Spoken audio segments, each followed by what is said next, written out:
Tenemos en línea telefónica al presidente del Foro Penal Venezolano, Alfredo Romero, directo para Bajo la Lupa. ¿Nos escucha, doctor? Bienvenido. Sí, lo escucho. Buenos días, ¿cómo están? Perfecto. Buen día, doctor Alfredo Romero. Bueno, el parte del Foro Penal Venezolano ayer y hoy es noticia sobre todo lo que ha arrojado estos últimos hechos en la frontera, sobremanera en la frontera con Brasil, para que comparta sus estadísticas y obviamente su percepción sobre los hechos. Sí, bueno, todavía siguen la situación ahorita en tensa calma. En este momento está el equipo nuestro que ya lleva una semana allí en Santa Elena de Guairén, nuestro coordinador de pueblos indígenas, Olga Ortiz. Y bueno, el total identificados de asesinados es 4 personas entre el 22 y el 23 de febrero. Solo el 23 fueron asesinadas 3 personas, 43 heridos de bala en total, incluyendo 14 heridos de bala de la etnia indígena Pemón y una asesinada dentro del grupo de los 4 asesinados. Estamos hablando de al menos ahorita identificados 21 detenidos, personas que se encuentran en el fuerte, que se llama Fuerte Escamoto, en la frontera con Brasil. Es importante notar que 43 heridos de bala eso representa un ataque generalizado a la población civil, y que en este momento pues las personas incluso de los heridos de bala se encuentran varios en una situación grave, en cuidados intensivos. Los que están más graves se encuentran en el hospital de Boa Vista, en Brasil, en la frontera pues con Venezuela. Otros se encuentran todavía en el hospital de Santa Elena de Guairén, y precisamente en Santa Elena de Guairén todavía es peor. La comunicación ha sido difícil, sin embargo hemos tenido pues mecanismos para poder comunicarnos con nuestro equipo allá. Es más fácil comunicarse con Boa Vista, donde también tenemos equipo de Foro Penal, que con Santa Elena de Guairén. Pero decía, no sé hasta dónde me pudieron captar, pero... Los 4 muertos, porque lo demás se iba y venía, los 4 fallecidos. Sí, son 43 heridos de bala. Lo que quiere decir, solo en esa zona de Santa Elena de Guairén, en la zona pues del sur del estado Bolívar, en la frontera con Brasil, y eso decía que representa un ataque generalizado a la población civil. Muy grave, porque pareciera que al decir que son 4 asesinados no fuera mucho. Lo primero, que es bastante, pero no se trata de los 4 asesinados, que se trata de personas que han podido morir porque se les disparó directamente, heridas de bala en múltiples partes del cuerpo, personas que en este momento se encuentran en cuidados intensivos, sobre todo en el hospital de Boa Vista, donde han llevado a los heridos más graves. Están 2 indígenas, por cierto, también de la etnia Pemón, en este momento en situación grave, uno de nombre Rolando García, otro de nombre Clever Ortiz. Rolando García, por cierto, es el esposo de Zoraida Rodríguez, que fue asesinada, otra indígena Pemón, el 22 de febrero, y ella y Rolando García le disparan brutalmente, pues a mansalva, como dicen popularmente. A quemarropa. Mientras, bueno, a disparo simplemente indefenso, cuando de alguna forma intentaba auxiliar a su esposa, que ya había sido asesinada. Y así ocurrió con 14 personas que se mantienen heridas de bala, además de la indígena asesinada, y además de los 3, repito, muertos que ocurrieron el 23 de febrero, y 26 heridos de bala el 26 de febrero, que eso es lo que suma los 43 heridos de bala. Eso es lo que ocurre allí. Quiero decirles que también en San Antonio del Táchira, donde nuestros equipos de Foro Penal han venido trabajando, se han registrado ya 15 heridos de bala, y bueno, múltiples detenidos que estamos identificando y verificando, ya que no hay información clara, ¿no? Para nosotros primero son desaparecidos, ya que se los llevan y no sabemos dónde están, y después determinamos que se encuentran en algún lugar.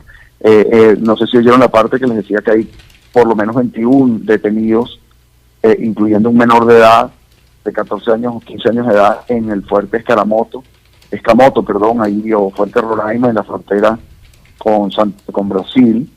Ayer se iba a realizar una audiencia judicial que trasladaron tribunales de Puerto Ordaz, pero no se realizó. Estuvimos hasta a altas horas de la noche allí y la audiencia no se realizó, pero se encuentran 21 personas detenidas que asumimos que son, bueno, tenemos la lista de todos los nombres, y esos son algunos de los desaparecidos que teníamos en esa zona. Sin embargo, no sabemos dónde están otras personas, que estamos determinando dónde se encuentran, porque en este momento la persecución contra el pueblo indígena es importante.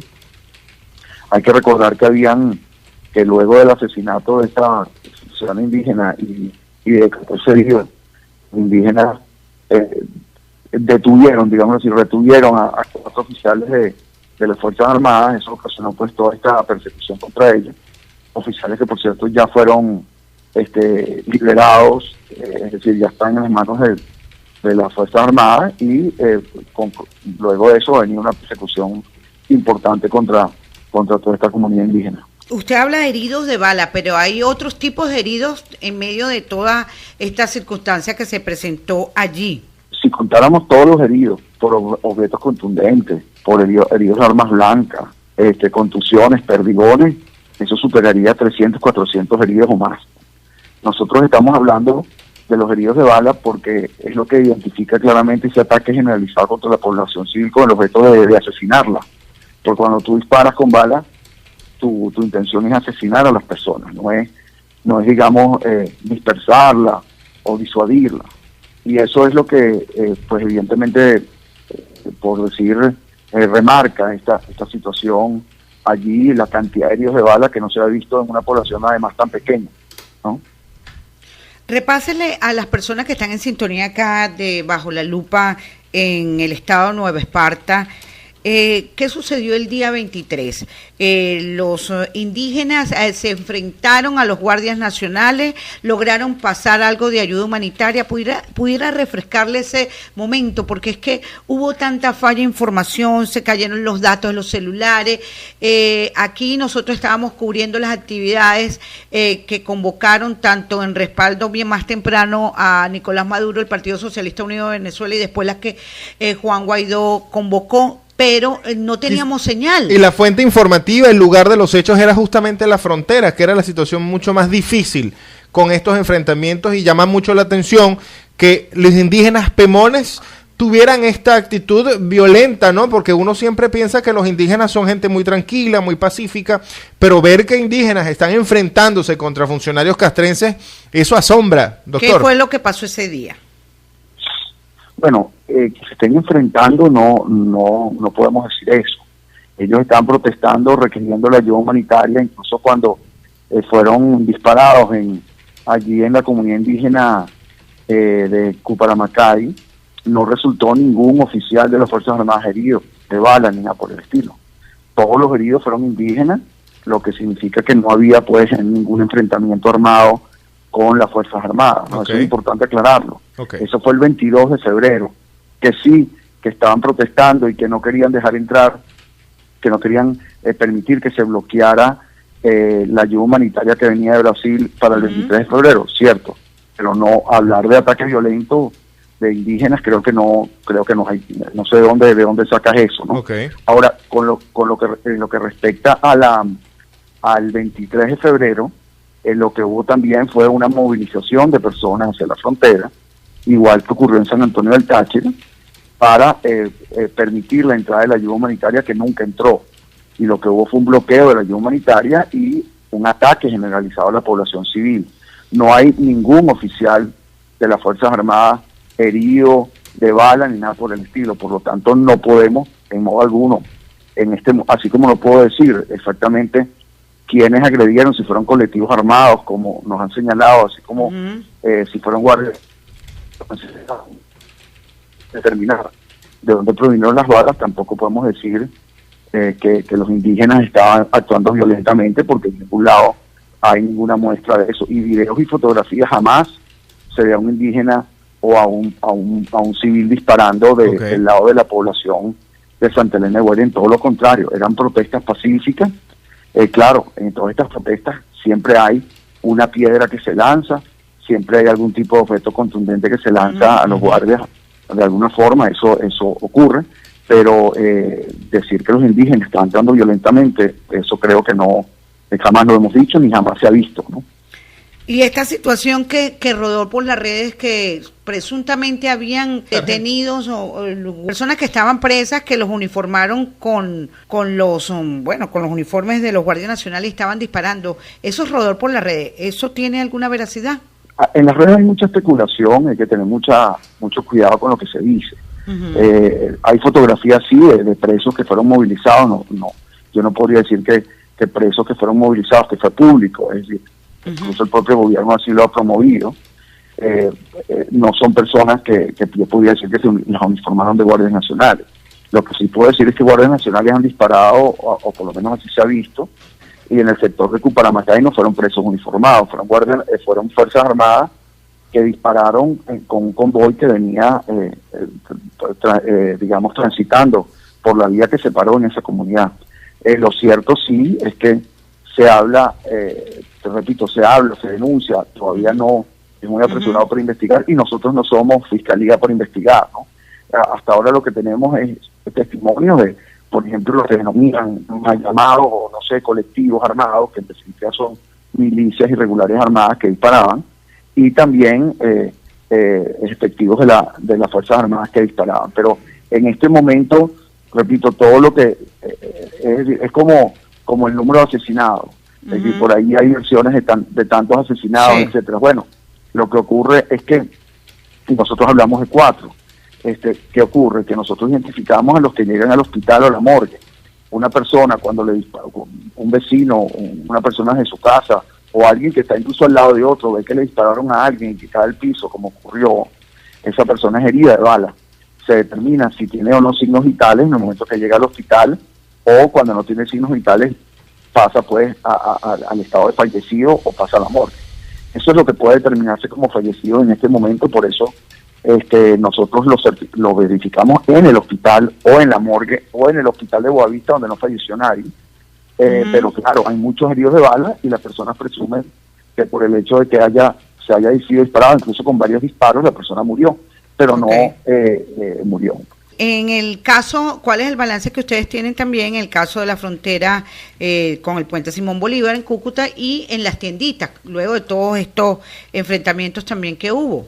Bueno, hay 15 heridos de bala en San Antonio del Táchira, no hay fallecidos, por lo menos identificados por nosotros, y quiero decir identificados por nosotros porque no es decir, en cuanto a los fallecidos, hay una sola morgue en el estado Táchira.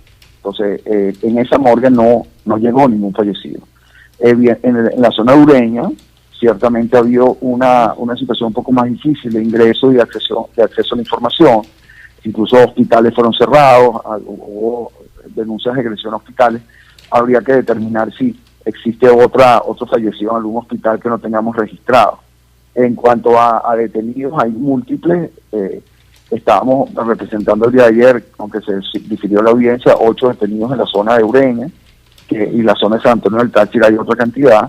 Estamos ahorita identificando cada uno de ellos. Seguramente hoy ya diremos pues la cantidad de detenidos que hay en esa zona y en la zona también de Santa Elena de Guarén, pero no podemos saber el total de detenidos hasta que no se celebre una audiencia y podamos verlo, identificarlo y efectivamente saber si esa persona que se denunció como detenida está detenida o desaparecida. Y esto es importante, mientras si una persona se la llevan de su casa, por ejemplo, como ocurrió en Santa Elena de Guairén, con no indígenas, se los llevan.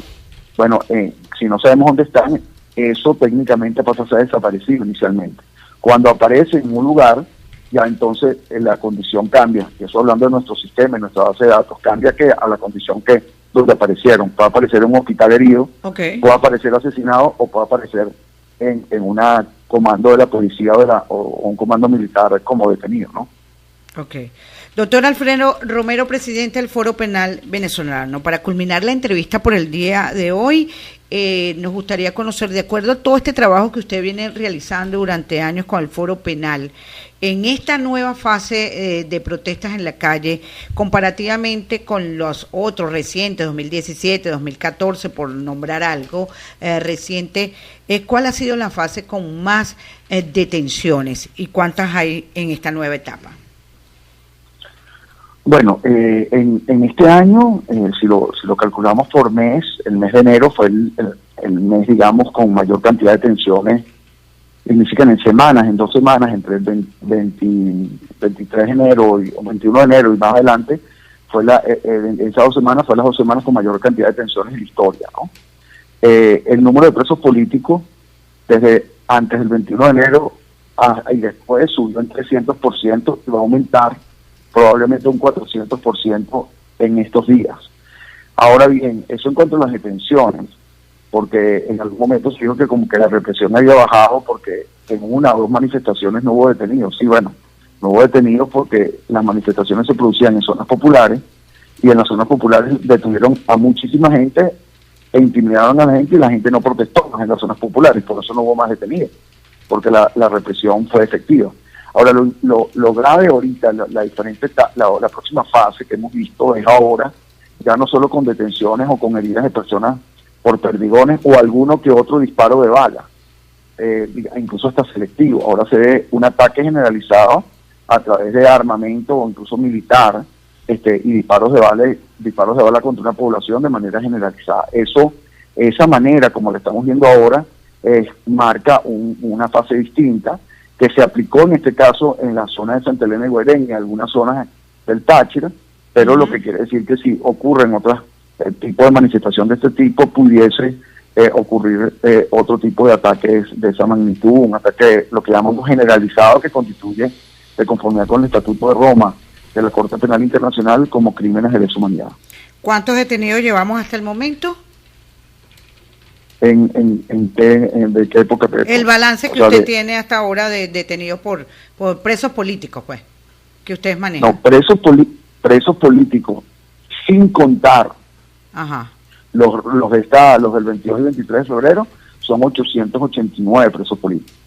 Pero detenidos hasta ahora, pues son más de 60, pero repito, hoy estamos actualizando bien claramente la cifra. Quedaron privados de libertad, por cierto, porque ha habido detenidos en diferentes lugares, y heridos no por bala, pero en el Zulia, en el Carabobo, en Aragua, o sea, hubo también agresiones allí, eso es importante notarlo. Y en Zulia, por ejemplo, quedaron privados de libertad 16 personas el día de ayer. Sí, ayer hubo también enfrentamientos otra vez en el puente Simón Bolívar, al lado de Venezuela. También exactamente, por eso esta situación no concluye. Por eso estamos haciendo reportes casi cada hora, y en Twitter estamos actualizando, y luego hacemos reportes diarios cada 2 días, porque la situación no ha concluido. Esta situación, incluso la identificación de las condiciones de las personas, no ha concluido. La condición de salud de heridos de bala, repito, hay heridos de bala muy graves, que tampoco sabemos en qué condición amanecen el día de mañana o amanecieron hoy. Entonces, todo eso se va actualizando porque es una situación, repito, de represión